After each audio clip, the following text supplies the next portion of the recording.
आज बिना तुम्हारी मर्जी के घर से बाहर निकल रही हूँ। यज्ञपति महाराज जी, भागवत संकेत क्या करती है? और अबे का वो तरीका थे पति पत्नी में लड़ाई है जावे, एक झोला जा बगल में, एक झोला जा बगल में, और बालक लय जी गई सीधी। ध्यान रखना, कभी भी बिना पति की आज्ञा के घर से बाहर नहीं निकलना चाहिए। और क्या? अरे भाई है जंगल में ताड़ी,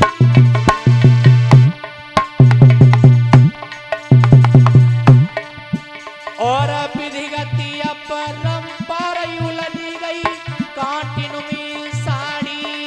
भैया विधिगति परंपरा उलझ गई काटिन में साड़ी। विधिगति परंपरा।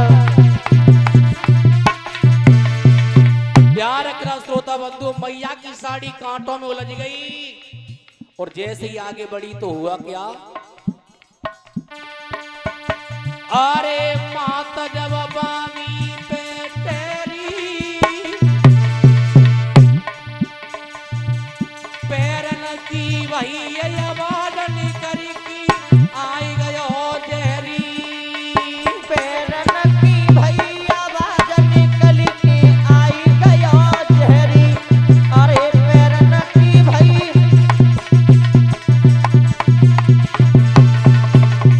प्यार रखा श्रोता बंधुओं, जैसे ही पैरों की आवाज भई, सर्प अपनी बामी से बाहर निकला है। और जैसे ही बाहर निकला, और जैसी सुनी थी मैया ने देखा है, मैया ने मन में विचार करो, परमात्मा ने मेरे लिए मरवे के लिए साधन भेजो है, साधन। और तब भौका, अरे सुनो सरप के लाली, अरे सुनो सरप के लाली, आज मेरे संकट को बांटा। वो पे तू खुश हो नहीं जाई लाल, मेरी उंगली में काटो। मुँह पे तू कैसा हो रहे जाको लाल मेरी उंगलियां में काटो। मुँह पे तू कैसा हो रहे जाको लाला मेरी। ए सर्प, मेरी उंगली में फन मार दे, मैं बहुत दुखी हूं। ध्यान रखना यज्ञपति महाराज जी, अगर काऊ व्यक्ति पे थोड़ा सा संकट आ जाए तो मालूम है केवल वो व्यक्ति मृत्यु करने के लिए सोचता है। ध्यान रखना, मुसीबत बाई पे आते हैं यज्ञपति महाराज जी, जो 7 लाख होते हैं, भगवान को जो मालूम होते हैं कि जो मुसीबत सह ले तभी तो मुसीबत देता भगवान। जवाब दिया है, तू कौन है? तो सुनीति मैया ने समझाए के बोली के मैं उत्तानपाद की घरवाली हूं, और मनु मेरे ससुर हैं। जवाब दिया, चली जा, मैं तुझे काट नहीं सकता, क्योंकि वैसे भी नरक योनि में पड़ा हुआ हूं। अगर मैंने तुझे काटा तो इससे बड़ा नरक कौन सा होगा। ध्यान रखना परीक्षित महाराज जी, इतनी कह करके वो सर्प अपनी बामी में प्रवेश कर गया। आज मैया आगे बढ़ी है, सामने से देखा है देवर्षि नारद आ रहे थे। जवाब दिया है, कौन? सुनीति मैया ने की, तुम कौन हो? देव ऋषि नारद बीड़ा बजाते हुए पास में आए। सुनीति, तुम रात्रि के समय जंगल में क्या कर रही है? महाराज, मेरे कोई संतान पैदा नहीं हुई, इसलिए मैं मरना चाहती हूं। जवाब दो, संतान की खातिर मरना चाहती है? और संतान पैदा है जाए तो जी मानो यज्ञपति महाराज जी, सुनीति मैया को जी मालूम पड़ी संसार की संपदा मानो उसकी झोली में डाल दी हो। जवाब दिया, महाराज मेरी संतान पैदा हो जाएगी? जवाब दो, हाँ। आज मुझे मालूम पड़ी है कि साधु झूठ बोलते हैं। क्यों? तो समझाए कि बोलिए बाबा मैं संतान पैदा करते आ जावे। और सुनी थी मैया समझा करके बोली क्या? अरे 12 बरस को समय भो सजन की सूरत नाई की पाई रे।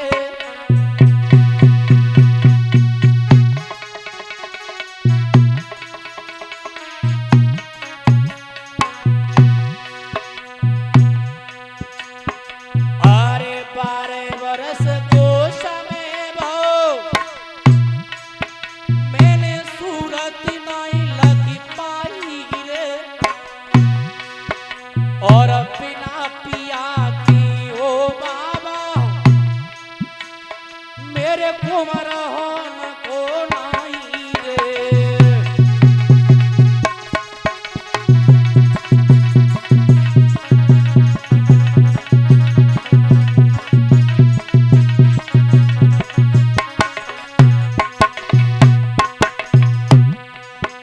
अरे बिना पिया की ओ बाबा मेरे लला होन को नाई रे। और बिना पतन को पेड़ सजन की और छाया लकी नहीं पाई रे।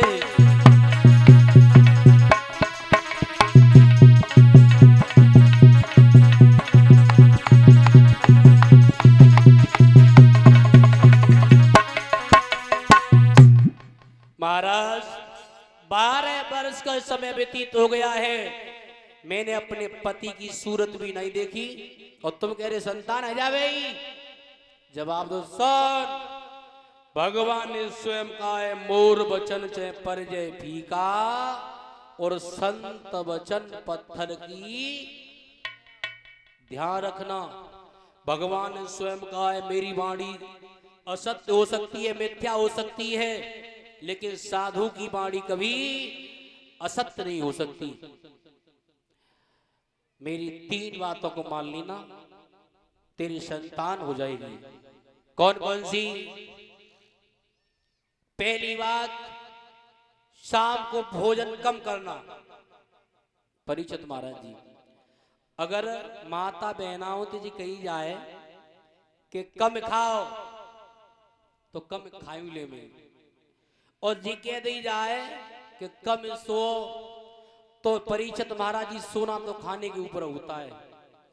और काऊ दिना तुम 4 फलकियां अलुगी अलुगी खाइयो तो सवेरे 4 बजे आंख खुल जाएगी। और उद्ध की दार ते काऊ दिना तुमने 10-12 खेची दी तो सवेरे 10 बजे से पहले आंख ना खुलेगी। जी कह दी जाए कि कम सो तो कम सोई ले में ही, और जी कह दी जाए कि काऊ गाली मत दियो, यही बात ना माने परीक्षित महाराज जी। अगर बालक बालक में लड़ाई है जाए, अपे अपे की बाएं पकड़ी अपे पे चौतरा पे खड़ी भई राण के नौ के बच जाए मऊ के चौ मां के निकाह बिगाड़ो है। एक कवि तो ये लिख रहा है क्या,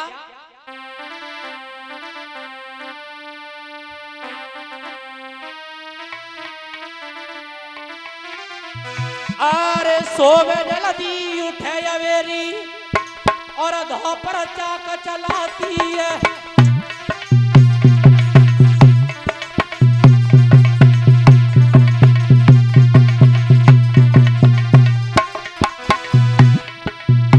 यज्ञपति महाराज जी सांझ को 4 बजे खटिया पकड़ लई, और जब तक सूरज खूब ना निकल आए तब तक की आंखें ना खोली। और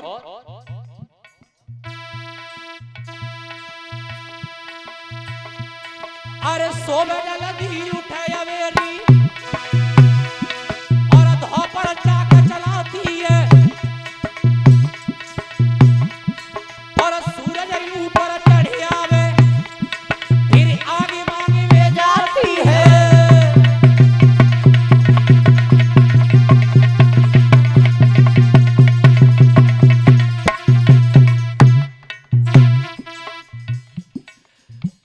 यज्ञपति महाराज जी जैसे ही सूरज खून निकले आए तो आंख मीड़ते वहीं गई पड़ोसी चाची के जहां आगे मांगी।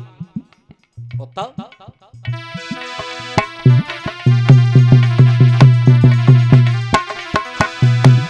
अरे सूरज ऊपर चढ़े आवे फिर आगे मांगे वे जाती है और पालक रोटी को रोवी फिर कंडा से सरकाती है।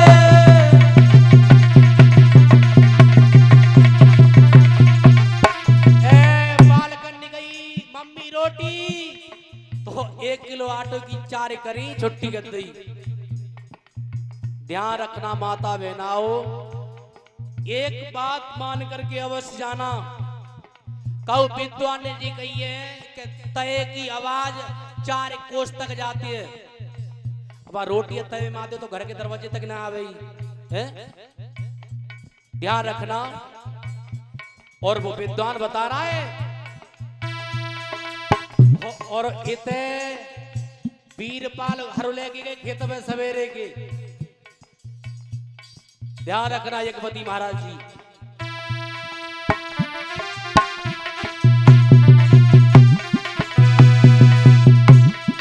अरे बाला हर लेकी आवी टीका टीक तो फेरी पर रही हर चलाए के आए बिंड की आज बोई रही या मीरंगो पानी तक ना पहुंचा का उबाल के आते। और तब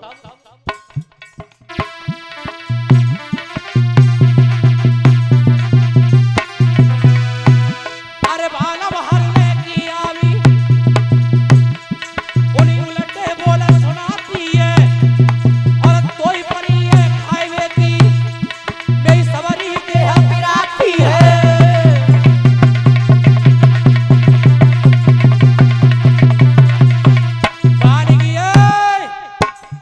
रोटी लेके गए आई वानी की कड़ी गए मज्जा में मूड में दर्द पीठी में दर्द कमरे में दर्द कोखी में दर्द 1000 जगह दर्द बता गई। ध्यान रखना एक नाम अपने आप पड़ जाता है कौन सा। अरे नालद बात मान के दैयो और मत भूगलिया नाल धराइयो।